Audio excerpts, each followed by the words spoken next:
Perkenalkan, nama saya Putri Alicia dengan akhir 1990. Jadi kali ini saya akan membuka wawancara bersama Panji. Oke, kita mulai wawancaranya mulai dari pertanyaan dari aspek agama. Apakah nilai agama mengaruhi kakak dalam menjalankan usaha ini? Bisa jelaskan mungkin contohnya? Dari segi aspek agama, itu pasti saya selalu mendasar di usaha saya. Sebagai contoh, itu sebelum mulai buka usaha, itu biasanya saya sembahyang dulu, terus juga mengaturkan terus saja, karena ini bukannya jam 6, jadi saya mulai di sini. Oke, dari jawaban kakak tadi sudah jelaskan ya bahwa kakak menerapkan nilai religius dalam menjalankan usaha ini di kehidupan sehari-hari. Dan pertanyaan kedua yaitu bagaimana kakak memastikan kejujuran dan juga keadilan dalam transaksi sesuai dengan ajaran agama.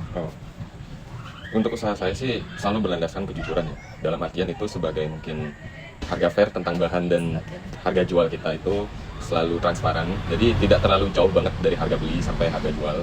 Terus juga untuk keadilan, saya selalu transparan ke konsumen. Itu total biayanya berapa, tidak ada tambahan sama sekali. Sebagai contoh misalkan harga jual itu 10.000, misalkan saya tiba-tiba bilang ke customer itu harganya 15.000, itu nggak mungkin sih. Jadi usaha saya berlandaskan kejujuran dan keadilan sih. Gitu. Jadi kakak selalu memberitahu konsumen tentang harga yang dibeli sesuai dengan apa yang mereka dapatkan. Betul. Jadi lanjut ke pertanyaan selanjutnya, yakni bagaimana kakak memperlakukan karyawan atau mitra bisnis dari kakak dan latar belakang agama yang berbeda. Dari latar belakang agama, kebetulan saya punya karyawan satu itu muslim, jadi setiap jam 6 juga atau di beberapa waktu tertentu itu saya kasih dia buat sembahyang, seperti itu sih. Jadi saya begitu menjunjung tinggi toleransi antar agama sih. Kebetulan kan kita juga di Indonesia kan, jadi sangat berbagai macam ras, suku dan agama. Oke, jadi saya selalu sama kakak karena meskipun berbeda agama tapi tetap toleransi antar umat beragama. Kita lanjut ke pertanyaan berikutnya, yakni dari aspek hukum. Pertanyaan pertama, yakni apakah usaha kakak sudah memiliki izin usaha secara resmi dan apa tantangan yang dihadapi dalam proses legalitas? Oke. Untuk usaha resmi tentu saya sudah menyandang surat izin untuk berusaha berusaha ya. Jadi usaha saya sudah sangat aman banget di mata hukum. Tapi untuk awal-awal saya mencari legalitasnya itu cukup ribet karena sering dilempar sana sini gitu, dari dinas kedudukannya, dinas usahanya, dinas gizi dan lainnya gitu. Itu aja sih tantangan awal buka usaha. Jadi usaha kakak ini sudah resmi ya secara legalitas. Kita lanjut ke pertanyaan berikutnya, bagaimana kakak memastikan usaha tetap berjalan sesuai dengan peraturan pemerintah seperti uang pajak, upah minimum dan lain sebagainya?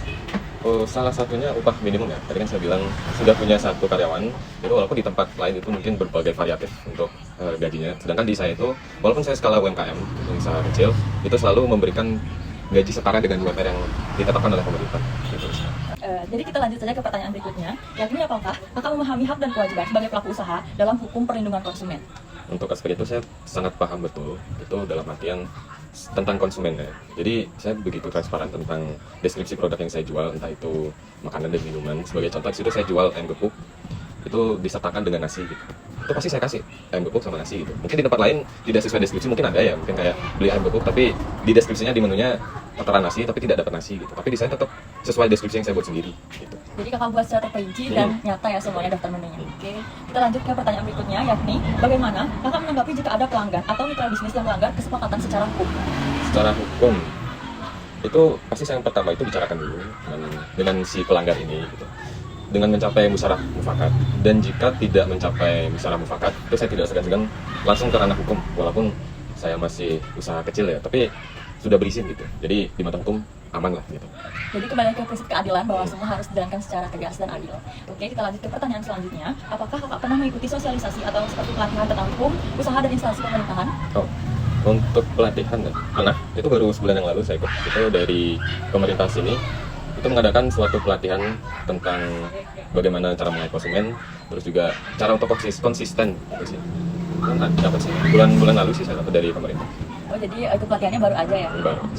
Perkenalkan, nama saya Putri Fahira Hendri dengan NIM akhir 1186. Saya akan melanjutkan wawancaranya. Jadi pertanyaan selanjutnya adalah bagaimana kakak menjaga hubungan baik dengan pelanggan, tetangga, atau masyarakat di sekitar usaha? Ini masalah bersosialisasi ya. Yang pertama itu pasti setiap ada pelanggan itu pastilah menyapa, terus memberikan mereka duduk gitu.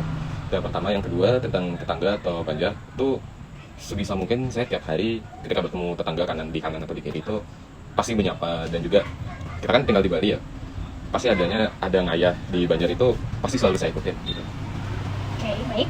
Pertanyaan selanjutnya, apakah usaha kakak memberikan manfaat langsung bagi masyarakat sekitar?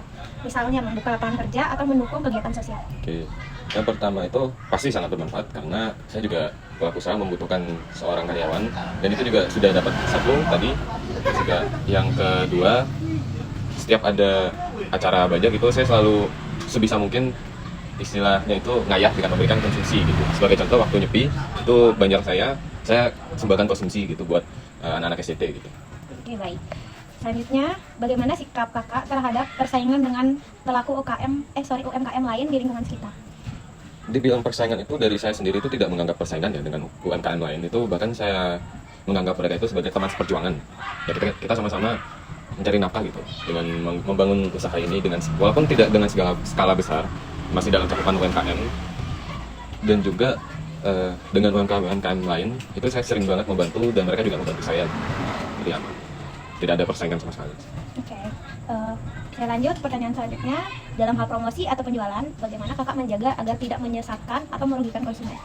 Yang pertama pasti dengan harga yang fair gitu. Jadi harga yang yang nyaman di kantong masyarakat gitu. Dan juga setiap ada masalah ataupun sebagai contoh, entah itu ayamnya habis, itu saya informasikan ke pelanggan gitu. Kalau misalkan juga minumnya habis, stok minumnya habis, saya infokan dulu gitu. Mungkin bisa disarankan besok datang lagi karena belum di restock gitu. Pertanyaan selanjutnya, apakah kakak pernah menerima masukan atau kritik dari masyarakat dan bagaimana kakak menanggapinya? Oh, kritik ya. Pasti hampir tiap minggu pasti dapat kritik sih. Entah itu dari pelanggan atau dari tetangga. Sebagai contoh kayak kita kan buat sambal ya di sini. Kayak ayam gepuk, ayam tempong gitu. Mungkin dari pelanggan dari seleranya bilang, "Oh, ini sambalnya kurang kasih atau apa gitu." Mungkin di kedepannya mungkin saya markup lagi, saya buat lagi biar lebih dapatlah ke lidah konsumen gitu. Baik, kami juga mempersiapkan pertanyaan penutup. Mohon dijawab ya kakak. Yang pertama, menurut kakak, apa arti pentingnya etika dalam menjalankan usaha kecil? Etika itu menurut saya harus dan wajib ya. Kalau sebagai contoh, entah itu perusahaan besar tapi tidak ada etikanya, sama aja pelan-pelan itu pasti bakal runtuh gitu, entah itu dari internal maupun dari eksternal. Jadi sebisa mungkin, sekecil ataupun sebesar mungkin usaha kalian itu harus berlandaskan etika. Pertanyaan terakhir, apa harapan kakak terhadap pemerintah atau lembaga lain agar pelaku UMKM dapat menjalankan usaha dengan lebih etis? Harapan saya mungkin dari pemerintah itu bisa membantu para UMKM, entah itu membangun suatu pelatihan kayak saya yang jalan di bulan lalu, mungkin entah itu bantuan-bantuan atau dibuatkan suatu festival tahunan atau bulanan lah yang benar-benar satu area itu UMKM gitu.